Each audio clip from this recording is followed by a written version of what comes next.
Hi everyone. Today we are going to introduce a CC incident about Cathay Pacific Airline that had a large impact for its corporate reputation. We will go through this case from the following dimensions. First, we come to the situation analysis part. In May 2023, Cathay Pacific, a major airline based in Hong Kong, faced public criticism following a Xiaohongshu post accusing its crew members of discriminating against Mandarin-speaking passengers on flight CX987. The airline responded quickly, issuing apologies and taking decisive actions, including the dismissal of the involved crew members.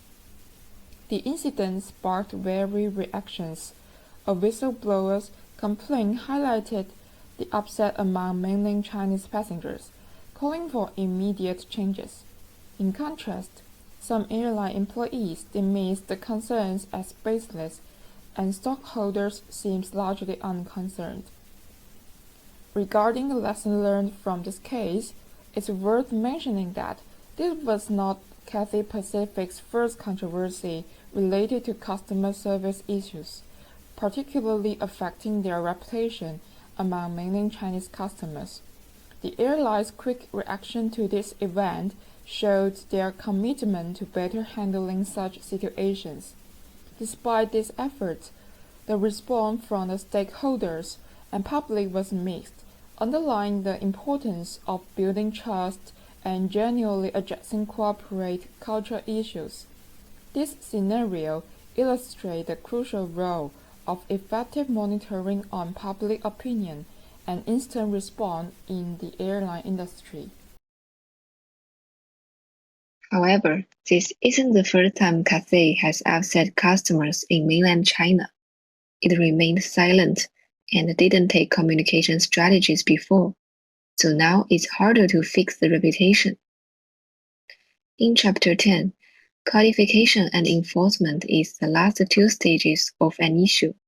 Codification means that an issue is defined within the public domain, while enforcement means some actions are taken.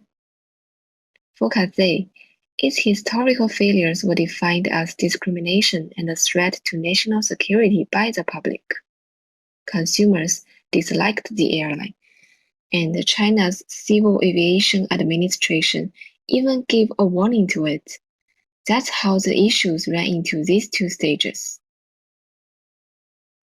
Let's quickly look at how the public and media responded. In summary, the public had mixed reactions, and media criticized the poor service and a Western admiring, Chinese disdaining corporate culture issue. Okay, let me introduce the decision Cathay made in this issue.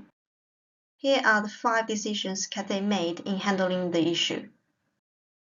By analyzing the decisions Cathay made in handling the incident, here are what we think Cathay was doing well in dealing with the discrimination issue. Firstly, Cathay's statements were issued timely. Secondly, the expression of the statement avoids words such as discrimination and downplays the incident as an unpleasant experience. At the same time, the dismissal of the 3 staff narrowed the incident from a company level to the personal behavior of the employees. Last but not least, the first statement did not have a name, and the second statement was signed by the direct service delivery of Cathay. The third statement is addressed to the executive president of Cathay. This reflects the serious attitude of the company in solving the discrimination issue. Here are the screenshots of statements on 23 May. Left is signed by direct service delivery of Cathay. Right is signed by executive president of Cathay. For what Cathay did poorly in handling the issue, we considered as follows. The statement on 25 May about the internal email clarification was a timely response but unconvincing to the public. If the internal email was true, Cathay should not have handled the matter so differently between inside and outside, leaving the root cause of the discrimination issue unresolved. If the internal email was fake, the clarification statement was not convincing enough, and a legally binding statement, such as a letter from a lawyer, would have been more effective in dispelling the rumor. This part is theoretical analysis. We're going to use three models to analyze this incident. The first one is stakeholder salience model. We can separate stakeholders into four groups.